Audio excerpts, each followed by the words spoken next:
Dicen que yo vendí a mi hermano por amor, pero la verdad es que lo vendí por miedo. Miedo a perderlo, miedo a que lo mataran, miedo a que la historia se repitiera como con mi padre. Pero el miedo no se disculpa, solo se paga. Mi nombre es Mariana Ortega Ramírez, aunque en la calle me conocen como La Sirena, no porque cante bonito, sino porque atraje hombres hasta ahogarlos, en especial a uno, un agente de la DEA, y lo peor es que antes de hundirlo, me enamoré de él.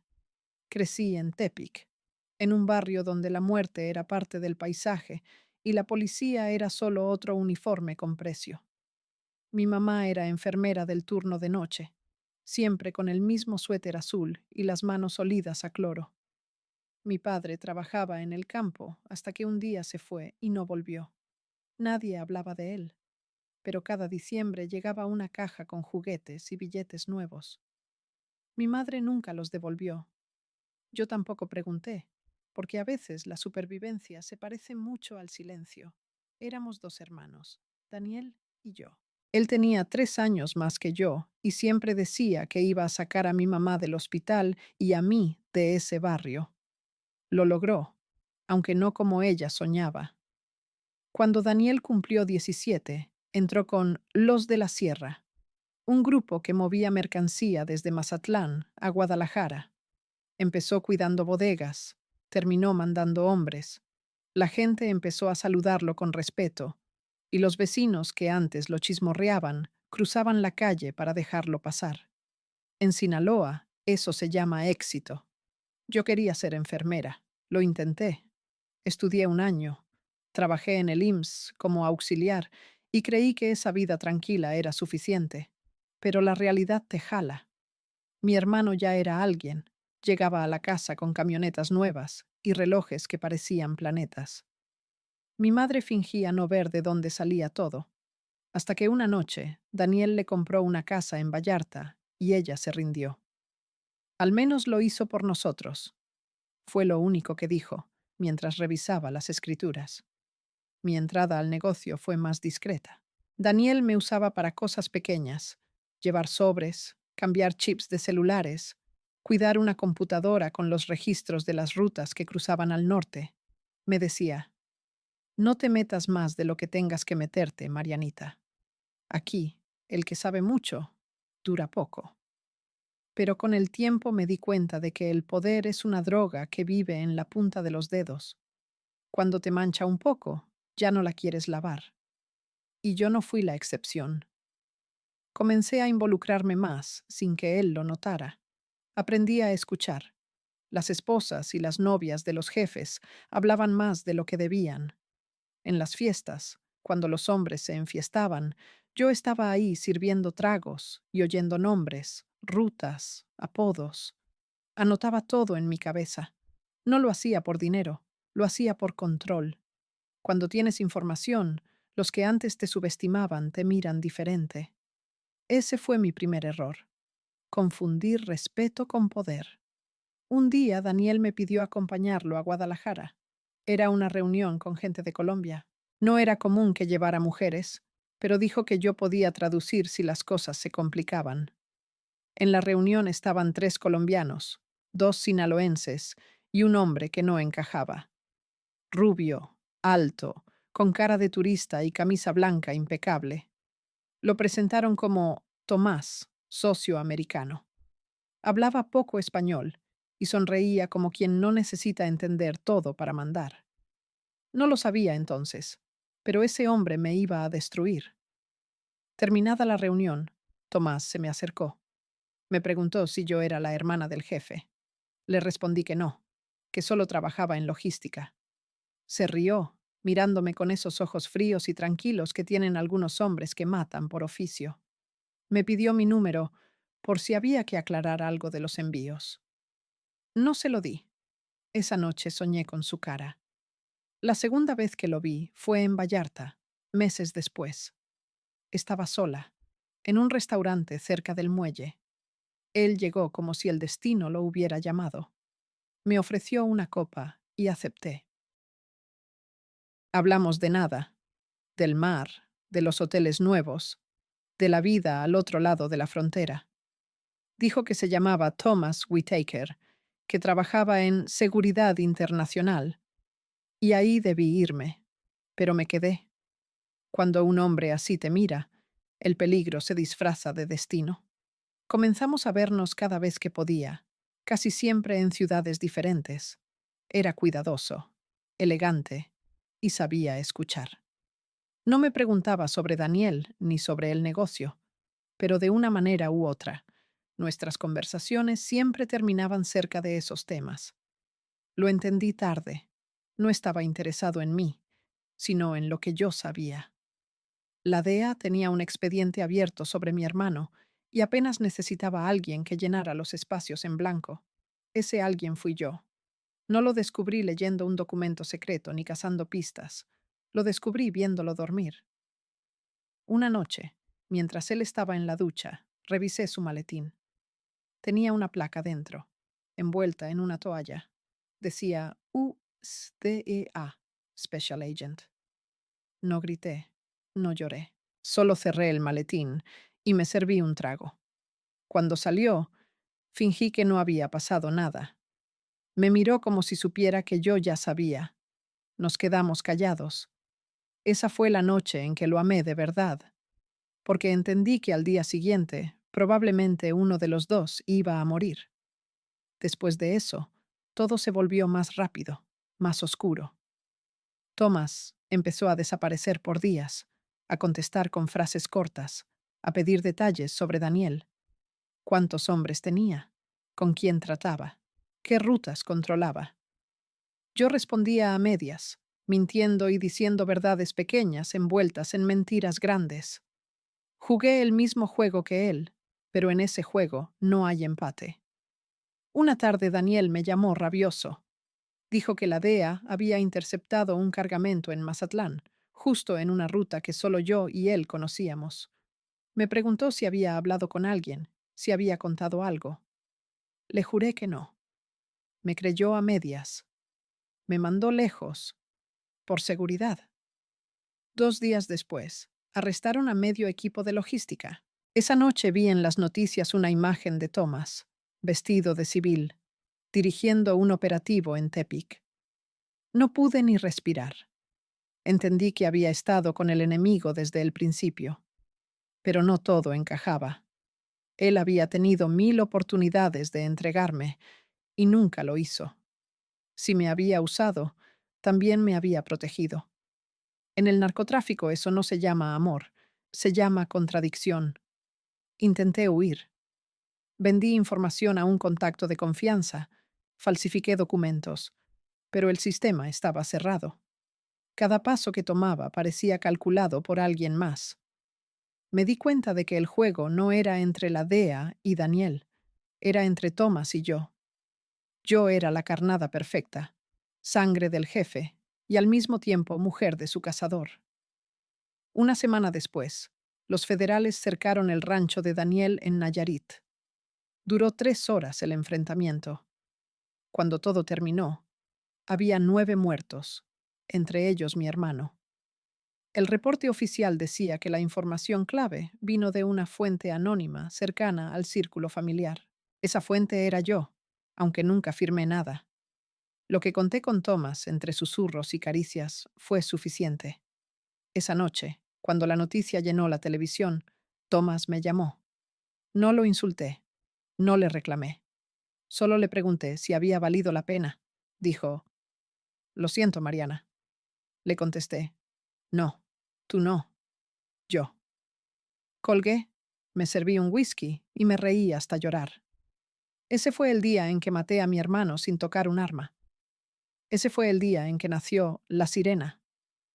Hay una cosa que nadie te dice sobre crecer al lado de un narcotraficante, que el peligro se normaliza tan gradualmente que un día te despiertas y ya no sabes distinguir qué es normal y qué debería asustarte. Cuando tenía 16 años, Daniel llegó a casa con una bolsa negra y me pidió que la guardara debajo de mi cama sin abrirla. No pregunté qué había adentro. A los 3 días la recogió. Años después, me enteré de que era dinero en efectivo, más de $500,000. En ese entonces solo pensé que era un favor de hermanos. Así empieza todo, con favores pequeños que se van volviendo más grandes, sin que notes exactamente cuándo cruzaste la línea. Mi iniciación real en el negocio no fue dramática ni cinematográfica. No hubo un momento de bienvenida formal. No hubo un hombre importante que me pusiera una mano en el hombro y me dijera que era parte de la organización. Fue más silencioso que eso, más cotidiano. Fue el día en que Daniel me pidió que abriera una cuenta bancaria a mi nombre para recibir transferencias que él me explicaría cómo manejar. Tenía 22 años. Era auxiliar de enfermería con un sueldo que no alcanzaba para nada, y mi hermano me ofreció 5,000 pesos mensuales, solo por tener esa cuenta activa y mover el dinero cuando él me indicara. Dije que sí, sin pensarlo 2 veces. Eso fue todo. Sin violencia, sin juramentos, sin rituales. Solo una cuenta bancaria y 5,000 pesos. Así de barato se compra el alma de una mujer joven con necesidades reales y opciones escasas. Las transferencias empezaron siendo pequeñas y espaciadas. Luego fueron más frecuentes y más grandes.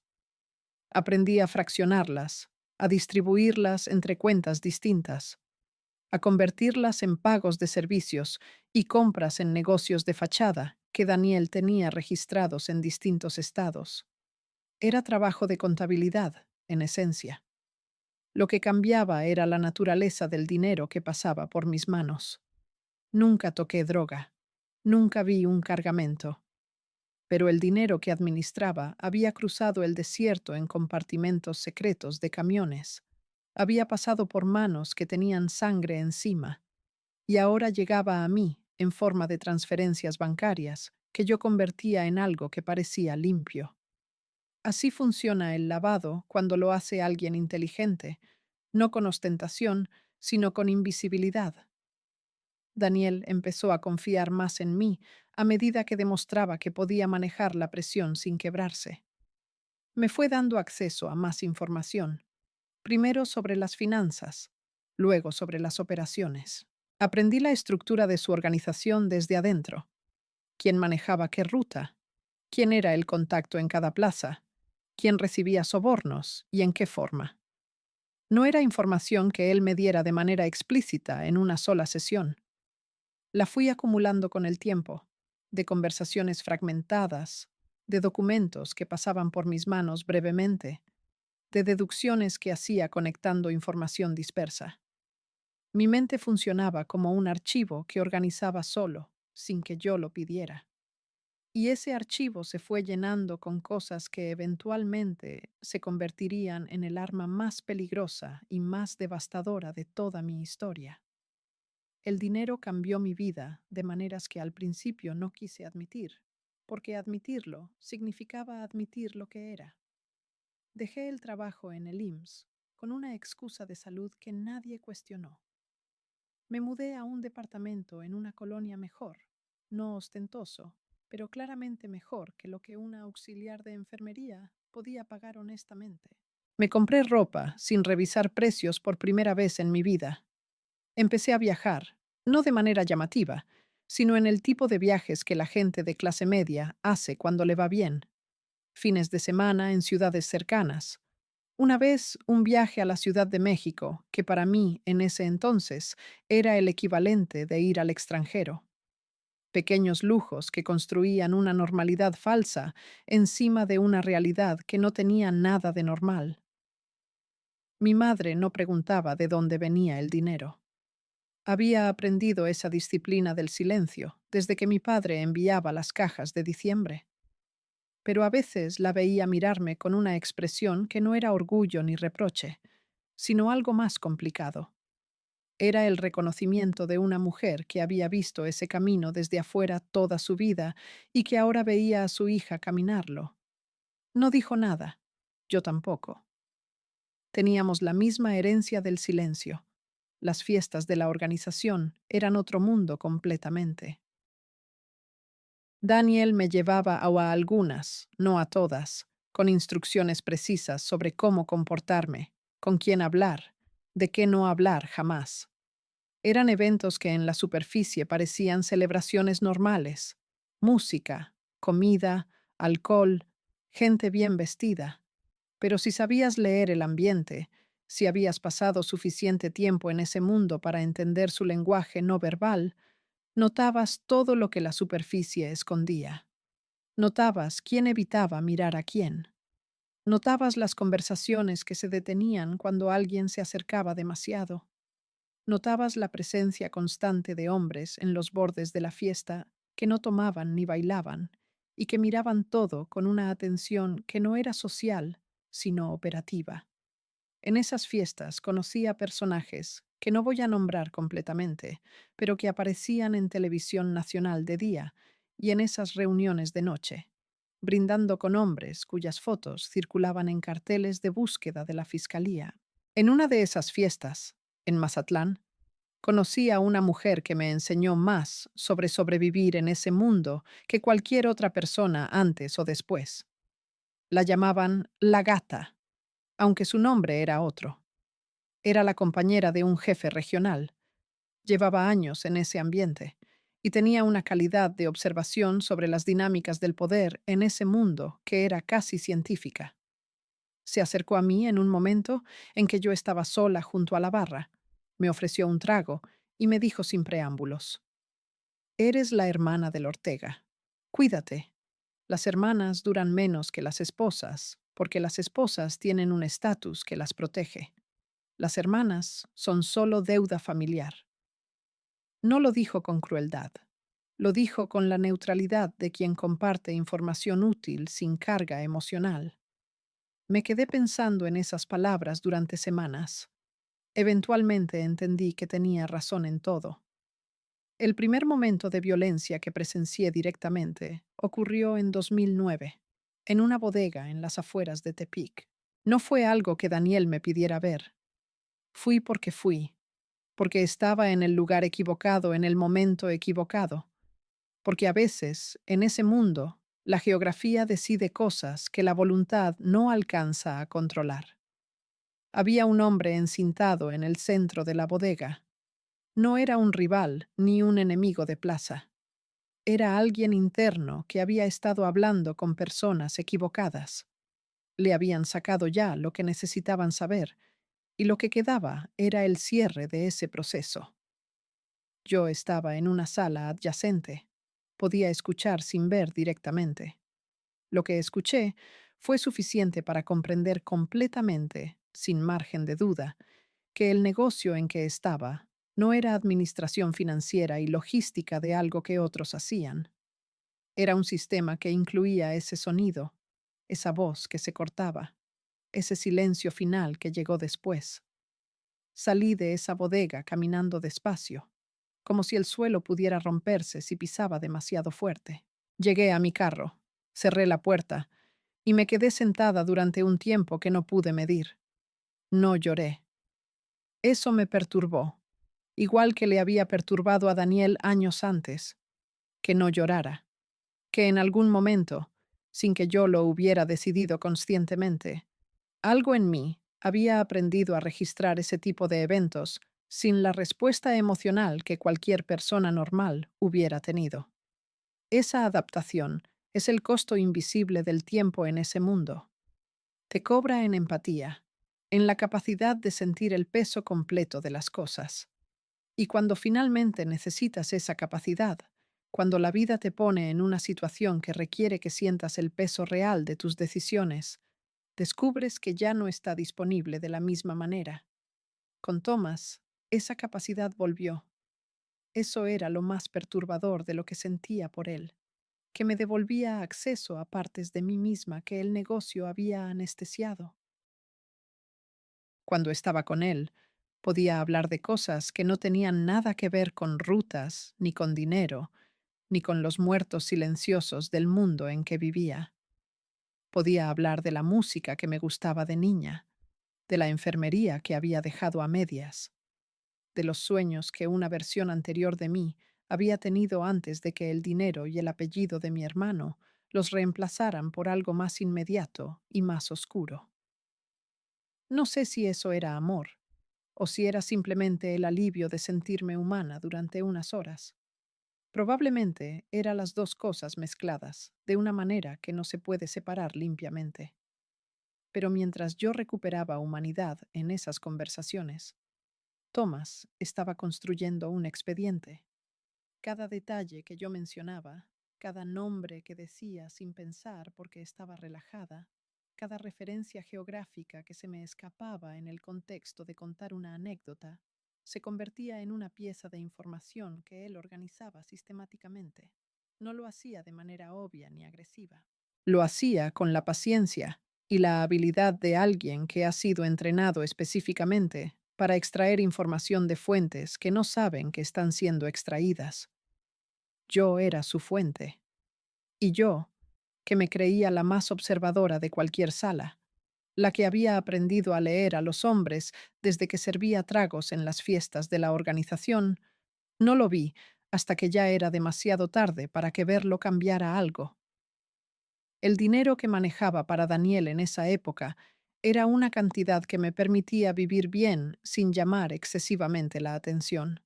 Pero había algo más que el dinero que me mantenía en ese mundo. Era el acceso.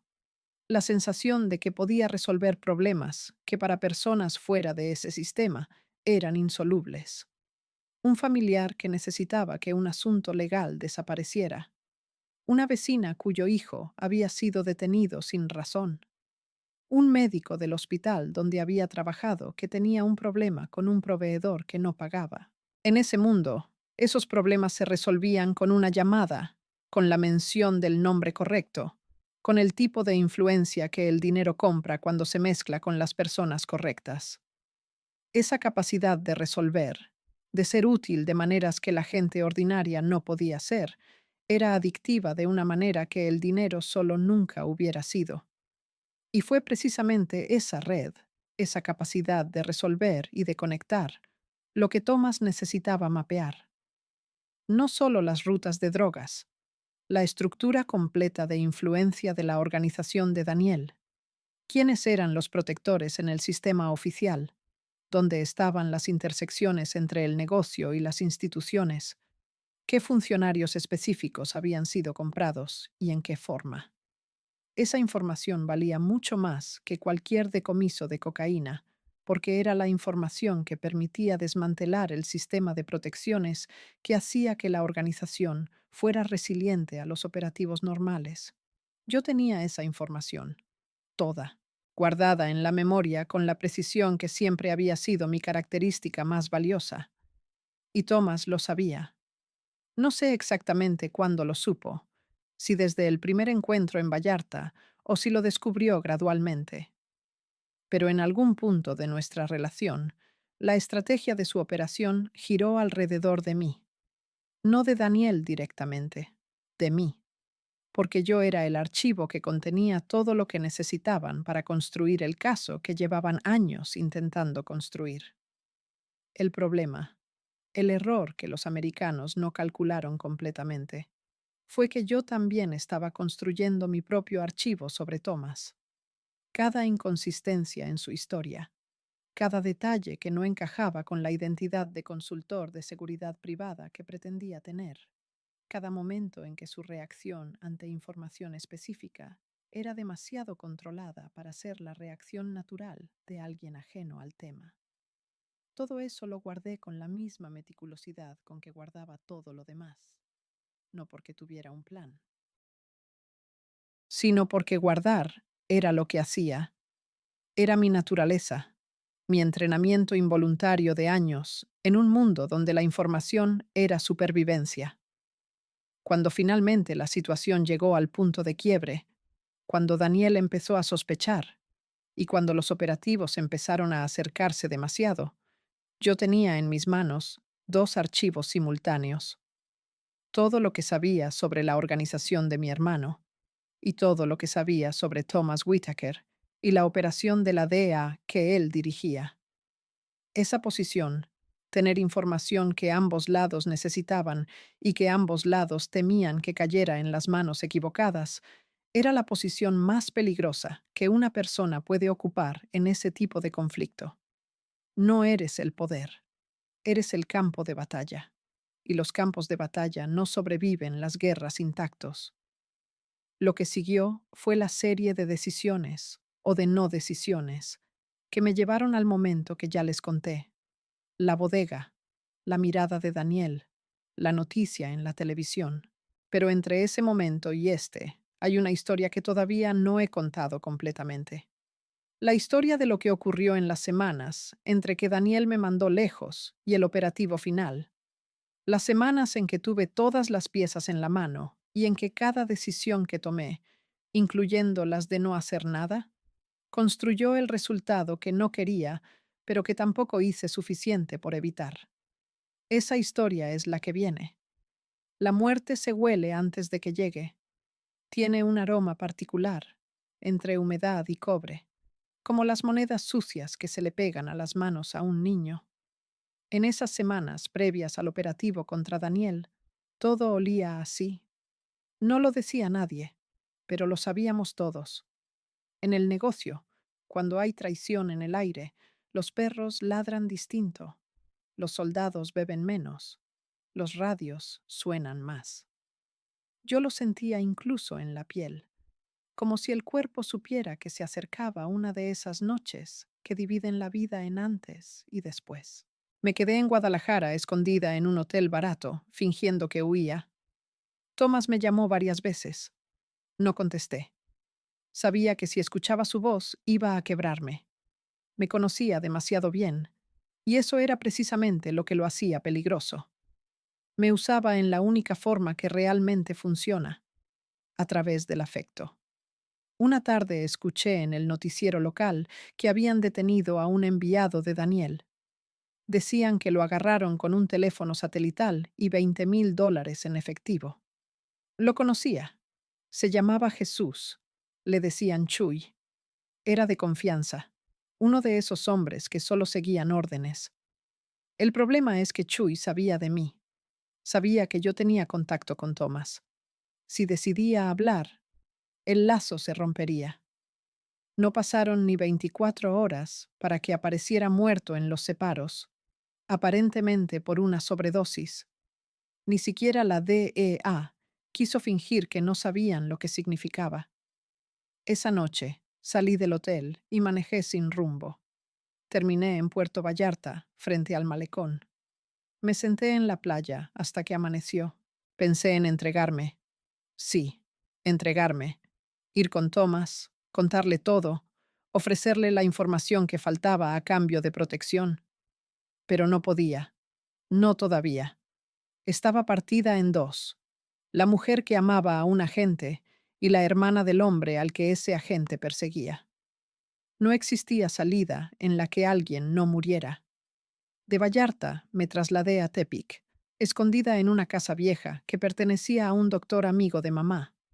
Era una casa enorme, pero vacía, como si guardara fantasmas en cada ventana cerrada.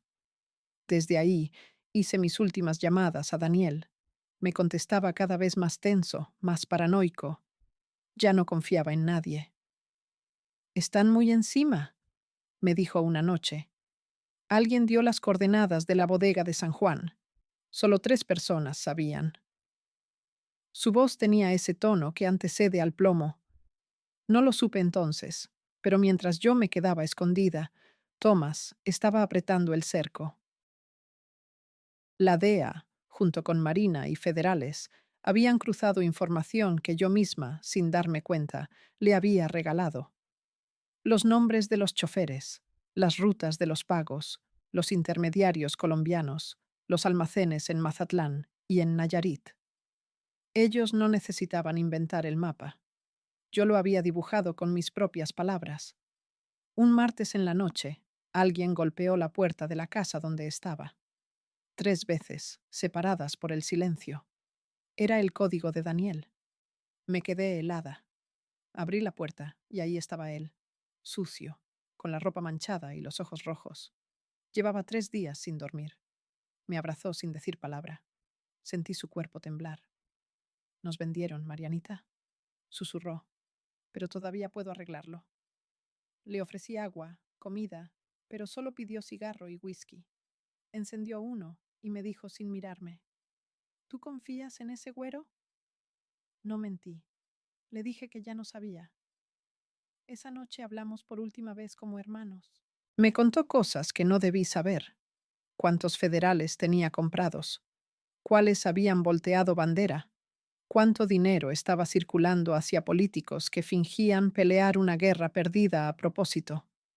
Me habló de un trato viejo, de algo que había negociado con intermediarios de Estados Unidos, información a cambio de inmunidad parcial. Pero no cumplieron, dijo. A los gringos no se les gana, hay que desaparecer. Cuando escuché esa palabra, supe que no hablaba de huir, hablaba de morir. Al amanecer, lo acompañé al coche. Dijo que iría al rancho de Nayarit, que necesitaba limpiar el terreno. Me abrazó otra vez y me dijo: si algo me pasa, no busques al güero. Él no te va a salvar. Y se fue. Fue la última vez que vi vivo a mi hermano. 2 días después, el infierno se desató. A las 6 de la mañana comenzaron los rumores: helicópteros, patrullas, fuego cruzado, el rancho cercado. La televisión lo transmitía en vivo. Vi los camiones de la Marina avanzar entre el polvo, escuché los disparos, y en medio de todo, un auto negro saliendo por la parte trasera. Lo reconocí de inmediato: el coche de Daniel. El noticiero dijo que quienes iban adentro murieron calcinados, pero cuando las cámaras mostraron los cuerpos, algo no cuadraba: el tamaño, la ropa, las manos. Ninguno era mi hermano. A las 3 horas anunciaron su muerte confirmada. Foto borrosa, cinta amarilla, armas sobre el suelo. Y en la imagen del operativo, apenas visible detrás de una patrulla, estaba Thomas, bien peinado, con lentes oscuros y la calma de quien consigue lo que busca. Lloré todo el día, pero no de dolor. Era un llanto mezclado con rabia y alivio. Parte de mí sabía que Daniel no estaba muerto. Lo conocía demasiado bien.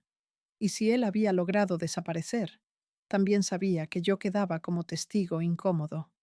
3 noches después, encontré en la puerta un sobre. Dentro había una sola hoja, escrita con bolígrafo negro: no busques al americano. No confíes en nadie. Cuídate, hermanita. No decía más. No había firma, pero reconocí la letra. Era Daniel. A partir de ese momento, entendí que todos jugaban su propio juego. Daniel fingiendo su muerte, la DEA presumiendo resultados, y yo, en el medio, convertida en algo peor que traidora, en pieza descartable. Empecé a beber. No dormía. Cada vez que sonaba un motor afuera, pensaba que venían por mí. En las noticias seguían mostrando mi foto junto a la de Daniel, vinculándonos al cártel de Nayarit. Las autoridades me buscaban, y al mismo tiempo, los míos también. Nadie podía confiar en una mujer que había estado tan cerca de un agente norteamericano. La sirena ya no era un apodo seductor, era una sentencia. Un día Thomas apareció frente a mi puerta. No sé cómo me encontró. Llevaba la misma camisa blanca de la primera vez, pero con las mangas arrugadas. Me miró como si me debiera algo. Me dijo que me sacarían del país, que estaría segura si cooperaba. ¿Segura de quién?, le pregunté. De todos, respondió. Tú ya no le perteneces ni a ellos ni a nosotros. Le escupí a la cara. No por odio, sino porque era lo único que me quedaba. Se limpió con la manga, suspiró y dijo: no queríamos hacerte daño, Mariana. Era el único modo. Y se fue. Esa fue la noche en que por fin entendí qué era la DEA de verdad. Otro cartel con mejor uniforme y más cámaras. Después de eso, comencé mi propio infierno. Me mudé cada 2 meses. Cambié de nombre 4 veces. Trabajé como mesera, como traductora, como niñera. Cada vez que alguien me miraba más de lo necesario, desaparecía. Pero el pasado es un perro hambriento. Siempre encuentra el camino de regreso. Años después confirmé que Daniel vivía en Sudamérica bajo otro nombre. Lo supe por un contacto de confianza. Me mandó una foto borrosa. Un hombre con barba, en la terraza de una casa. Estaba vivo. Y yo seguía muerta. Porque cuando vendes sangre por miedo, aunque sobrevivas, no vuelves a vivir de verdad. Y eso era apenas la mitad de la historia. Mi nombre ya estaba maldito. No lo sabía todavía, pero desde el momento en que la noticia corrió en los círculos del narco, la sirena dejó de ser persona para convertirse en advertencia. En el norte, decían que yo había vendido al hermano. En el sur, decían que trabajaba para los gringos. En las cárceles decían que la DEA me tenía guardada para usarme contra otros. Y lo peor era que, en cierta forma, todos tenían razón. Viví escondida casi 2 años, usando identidades falsas que costaron más de lo que jamás gané limpiamente. En el documento decía que me llamaba Natalia Ávila, 33 años, maestra de español para extranjeros. Enseñaba en línea, con un acento neutro que perfeccioné viendo noticieros. Nadie sospechaba que detrás de esa cámara había una mujer con muertos en la familia y enemigos en cada frontera. Pero el anonimato dura lo que dura el miedo ajeno, y el mío se estaba agotando. Un día, en una cafetería de Monterrey, noté a un hombre que no dejaba de mirarme. No era un ladrón ni un policía, era un viejo conocido, uno de los escoltas de Daniel. Se llamaba Neri. Lo había visto apuntarle un cuerno de chivo al rostro a más de uno. Se acercó despacio, sin mostrar el arma, sonriendo con una tranquilidad que dolía más que un golpe. «Te ves cambiada, niña», me dijo. Pero los ojos no mienten. Mi cuerpo se paralizó. Me dijo que Daniel estaba vivo, escondido en Bolivia, que había hecho un trato con un grupo de militares corruptos y que mandaba saludos. «Dice que sigas viva, pero lejos», agregó. Me reí nerviosa. «Lejos ya estoy». Él me miró con lástima y murmuró: «No lo suficiente». Esa misma semana quemé mis papeles y crucé al sur. Terminé en Guayaquil, Ecuador. Trabajé en un bar vendiendo tragos y mentiras. En ese país, el acento mexicano llama la atención, así que inventé que era del DF y que mi ex me había dejado con deudas. Funcionó. Nadie preguntó más. Pasaron meses sin noticias, hasta que un día, en el televisor del bar, vi algo que me heló la sangre. Un reportaje sobre colaboración entre la DEA y las policías sudamericanas. Y ahí estaba él, Thomas Whitaker, mi fantasma. Decían que era héroe por infiltrarse en redes de lavado mexicano. Hablaban de logros históricos. Yo solté la botella que estaba secando. Se rompió en el suelo, como si mi pasado hubiera estallado frente a todos. Esa noche no dormí. Me quedé pensando en lo que Daniel me había dicho en su última visita. El güero no te va a salvar. Tenía razón. Pero entenderlo tarde es una cruel costumbre.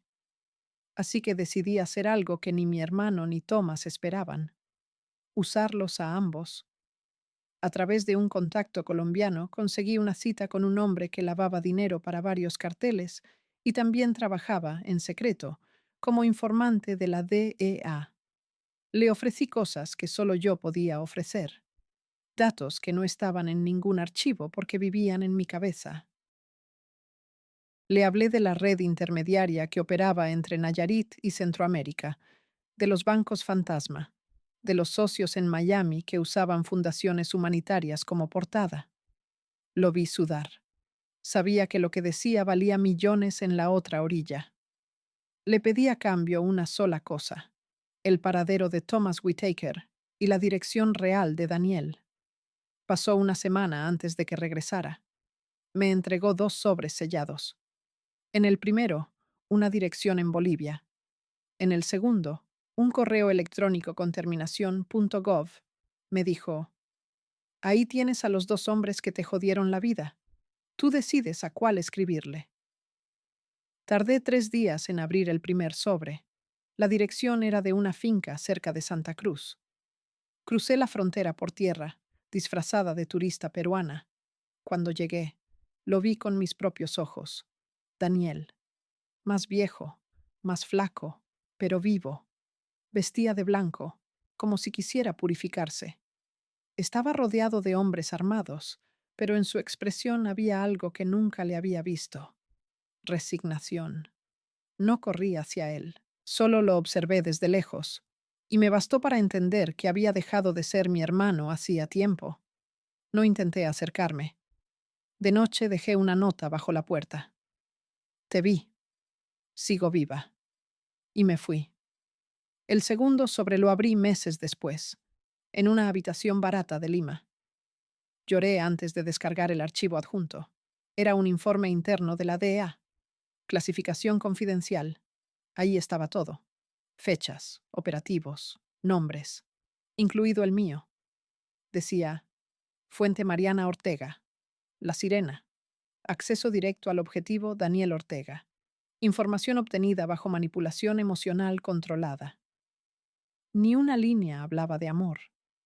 El informe me reducía a un método, una herramienta, un proyecto completado. Rompí el teléfono contra la pared hasta que no quedó nada. Luego bebí, mucho. Supe entonces lo que Daniel sintió toda la vida: esa mezcla de rabia y frialdad que solo entienden los que ya no creen en nadie. Viví un año más con ese fuego en el estómago, trabajando de cualquier cosa, esperando que alguien me reconociera o que alguna bala perdida terminara el trabajo. Ninguno llegó, hasta que un día, en Quito, me interceptaron 3 hombres. No eran policías, tampoco sicarios locales. Hablaron en inglés, me mostraron una foto de mí con Thomas en Vallarta y dijeron que Washington necesitaba cerrar cabos. No me esposaron, pero tampoco me dejaron opción. Esa noche terminó mi huida. Me llevaron a Bogotá, a un apartamento sin ventanas, donde me interrogaron durante días. Querían los nombres que aún no había dicho, las cuentas que quedaban, los pagos políticos que Daniel había gestionado. Les di la mitad. La otra mitad la inventé. Sabía que cualquier verdad completa era mi sentencia definitiva. Antes de irse, uno de los agentes me entregó una tarjeta sin nombre. Por si alguna vez quieres volver a Estados Unidos, dijo. Allá hay alguien que aún te recuerda. No hacía falta que dijera quién. Tomás. No lo he vuelto a ver, pero sé que sigue vivo. En alguna oficina limpia, contando muertos como logros. Y a mi hermano lo imagino igual, contando billetes con la misma frialdad. 2 hombres que se usaron entre ellos y me usaron a mí como puente. Pero el verdadero punto de quiebre no fue ese. Fue cuando entendí que yo también aprendí a usarlos, que en este juego nadie sobrevive sin ensuciarse hasta el alma. La sirena murió muchas veces, pero la mujer que queda vive de recuerdos y de fantasmas. Y todavía me falta contar cómo salí de ese cuarto en Bogotá, qué tuve que entregar para seguir respirando y por qué desde entonces no puedo dormir sin escuchar sus voces. No sé cómo logré salir viva de Bogotá. Todo lo que recuerdo son 3 noches donde el tiempo parecía derretirse y el aire pesaba como si estuviera hecho de agua. Me mantuvieron en una habitación sin ventanas, con un colchón viejo y una lámpara que nunca se apagaba. No me golpearon, no lo necesitaban. Me mataban de otra manera, con preguntas. Repetidas, medidas, exactas. Los americanos saben torturar con educación. Preguntan lo mismo hasta que las mentiras se contradicen, hasta que sueñas con responderles solo para dormir. Me ofrecieron un trato, un nombre en clave nuevo, residencia en un país vecino, cambio de rostro si lo justificaba. A cambio, silencio, que desapareciera para siempre, que no contara mi historia ni intentara volver a México. Firmé, no por miedo, sino por agotamiento. A veces vivir no es una elección, es el reflejo que te queda cuando ya te arrancaron todo lo demás. Los siguientes años fueron una especie de limbo. Me dejaron en un pueblo pequeño en Perú, con una nueva identidad, Amalia Cruz. Me dieron documentos, un poco de dinero y la advertencia de que si alguien me buscaba, negara todo. Compré una casa con paredes verdes y empecé a trabajar en una clínica rural, casi como si cerrara el círculo con la vida que había querido antes. Curaba heridas de machete y partos difíciles, sin preguntas, sin pasado. Pero cada vez que veía sangre, me temblaban las manos, no por miedo, sino por culpa.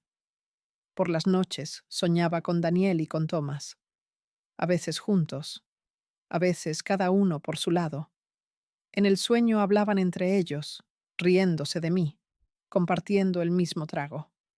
Tomás con su camisa blanca impecable, Daniel con su sonrisa de hierro.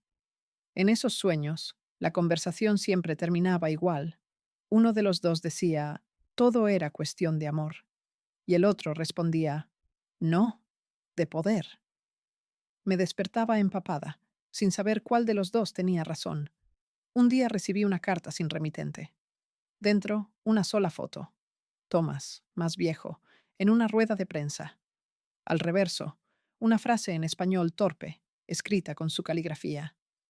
Al final sobrevivimos los que aprendimos a mentir mejor. No lloré. Solo lo miré y entendí que seguía siendo el mismo. Frío, práctico, invulnerable. Yo, en cambio, era apenas una sombra con nombre prestado. Meses después, otra carta, esta vez sin palabras. Era una foto aérea de una propiedad en Bolivia, la misma finca donde vi a Daniel por última vez. En la esquina, una marca roja sobre una silueta humana. Me quedé mirándola durante horas. No hacía falta explicación. Alguien había cerrado el trato. El que vive escondido demasiado tiempo se vuelve estorbo incluso para sus propios socios. Daniel había muerto, por fin. O al menos eso dijeron las fotos. Pero en este mundo, los muertos nunca son certeza. Si está vivo, no quiero saberlo. Si está muerto, tampoco. En cualquiera de los dos casos, ya lo perdí. Con Thomas entendí que el amor no existe entre enemigos, solo la fascinación animal de verse reflejado en el otro. Yo era lo que él combatía. Él, lo que yo temía. Dicen que quien se enamora del enemigo termina porque necesita reconocerse. Creo que eso fue el peor amor del mundo, el que nace del reflejo de tu propia ruina. Ahora vivo con otro nombre, en un país donde nadie pronuncia bien mi español. Soy asistente médica, doy clases de primeros auxilios, y nadie imagina quién fui. A veces en el mercado escucho narcocorridos por la radio de los puestos, esas canciones que romantizan a tipos como mi hermano. La gente las canta riéndose, creyendo que habla de héroes. Yo las escucho, y me parece que cada verso huele a cemento fresco y sangre coagulada. Ellos hacen leyenda con los muertos. Yo cargo los fantasmas que no se pueden cantar. Sé que algún día alguien encontrará esta grabación. Tal vez un periodista, tal vez un agente viejo que todavía recuerde mi rostro. No la hice para limpiar mi nombre, porque el mío ya no existe. La hice porque alguien tiene que saber lo que pasa cuando te metes tan hondo en el infierno que te confundes con el humo. No hay héroes, no hay buenos ni malos, solo gente intentando sobrevivir sobre las ruinas de los demás. Si algún joven me escucha porque sueña con ser alguien grande en ese mundo, le digo esto: el poder que creen que van a tener no dura, el dinero desaparece. La adrenalina también. Y lo que queda no es gloria, es silencio. Silencio y pesadillas, de los que no se escapan ni dormido. Me llamaron la sirena porque decían que los hombres se ahogaban por mí. Pero la verdad es que nunca los arrastré. Solo estaba cantando para que no se notara que era yo la que me hundía.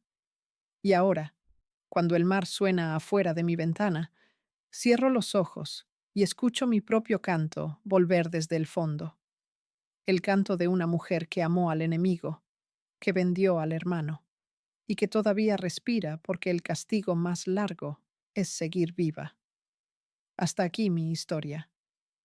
Si están escuchando esto, recuerden, no hay redención donde hay sangre, solo el eco de los que nos hundimos demostrándolo. Y ese eco soy yo.